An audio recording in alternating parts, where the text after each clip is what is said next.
तो कहानी की शुरुआत में हम डेव और एमा नाम के एक कपल को देखते हैं जो कि जंगल में पेड़ काटने के लिए आए होते हैं। लेकिन जैसे ही डेव एक पेड़ को काटता है वो सीधा जाकर एमा के ऊपर गिर जाता है और एमा का एक हाथ पेड़ के नीचे दब जाता है, जिससे उसे काफी ज्यादा दर्द होता है। डेव एमा के पास जाता है और उसे वहाँ से निकालने की कोशिश करता है, लेकिन पेड़ का वजन काफी ज्यादा था। अब डेव के पास एमा के हाथ को काटने के अलावा और कोई चारा नहीं था। डेव वैसा ही करता है और एक कुल्हाड़ी से एमा के हाथ को काट देता है। अब इस खतरनाक हादसे के बाद कुछ हफ्ते बीत जाते हैं और हम एमा को देखते हैं जो कि अपने कटे हुए हाथ को देखकर काफी ज्यादा गुस्से में रहने लगी थी और साथ ही साथ उसे लगने लगता है कि बिना हाथ के वो बदसूरत दिखने लगी है। इसी के चलते वो डिप्रेशन में चली जाती है। डेव को अपनी पत्नी की ऐसी हालत देखी नहीं जाती, इसलिए एक दिन डेव एमा के लिए एक नकली लोहे का हाथ लाता है, लेकिन वो हाथ एमा को पसंद नहीं आता। इसीलिए डेव रात में जागकर एक हाथ का डिजाइन बनाता है। एमा उस डिजाइन को देखते ही खुश हो जाती है। डेव कहता है कि यह हाथ 2 दिनों में बन जाएगा, लेकिन एमा कहती है कि मुझे ये हाथ लोहे का नहीं बल्कि सोने का चाहिए। डेव कहता है कि हमारे पास इतने पैसे नहीं है, लेकिन एमा के बार बार रिक्वेस्ट करने पर डेव मान जाता है। इसके बाद डेव अपनी आधे से भी ज्यादा प्रॉपर्टी बेचकर उस सोने के हाथ को बना देता है। फिर एमा उस हाथ को पहनती है और काफी ज्यादा खुश हो जाती है। लेकिन इनकी ये खुशी ज्यादा दिनों तक नहीं टिकने वाली थी,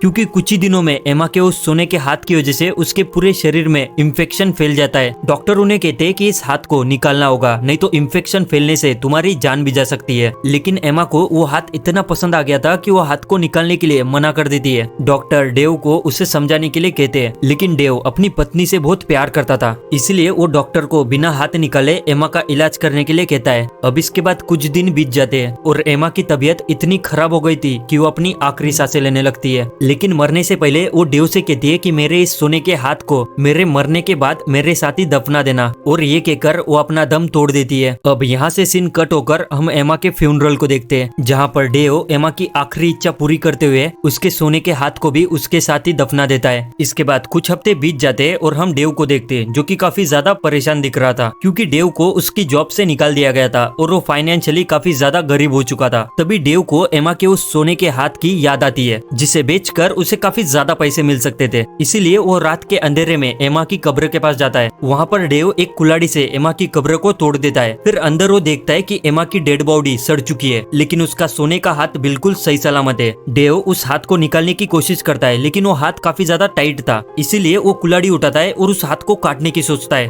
लेकिन अचानक से एमा की आंखें खुल जाती है। ऐसा लग रहा था कि एमा डेव को उस हाथ को ना निकालने के लिए कह रही हो। डेव एमा की आंखें बंद करता है और उस सोने के हाथ को काटकर निकाल लेता है, लेकिन तभी एमा की आंखें दोबारा से खुल जाती है। उसे देखकर डेव काफी ज्यादा घबरा जाता है और तुरंत ही भागकर अपने घर आ जाता है। लेकिन डेव के घर के अंदर जाते ही काफी अजीबोगरीब घटनाएं घटने लगती है, जैसे कि काफी तेजी से हवाएं चलने लगती है और एमा का एक फोटो नीचे गिरकर बदल जाता है, जिसे देखकर डेव काफी ज्यादा घबरा जाता है और तुरंत ही उस सोने के हाथ को लेकर सीढ़ी के ऊपर खड़ा हो जाता है। लेकिन तभी घर का दरवाजा अपने आप ही खुल जाता है और किसी औरत की परछाई घर के अंदर आने लगती है, जिसे देखकर डेव इतना ज्यादा घबरा जाता है कि वो अपने बिस्तर में जाकर छिप जाता है। और तभी हम देखते हैं कि वो परछाई और किसी की नहीं बल्कि एमा की होती है, जो कि जिंदा हो गई थी। एमा बड़ी डरावनी सी आवाज में डेव से कहती है कि मेरे सोने के हाथ को वापस करो। तभी एमा दरवाजे को तोड़ देती है और डेव की तरफ बढ़ने लगती है। डेव चुपचाप एमा को उसका सोने का हाथ वापस कर देता है। अपने हाथ को लेकर एमा वापस चली जाती है। डेव खुद को शांत करता है और कंबल हटा के इधर उधर देखता है, लेकिन जैसे ही डेव दरवाजे की तरफ देखता है, एमा चिल्लाते हुए आती है और उसका गला काट देती है, जिससे डेव की जगह पर ही मौत हो जाती है। फिर एमा डेव की लाश के बगल में लेट जाती है और इसी के साथ ये मूवी यहीं पर ही एंड हो जाती है।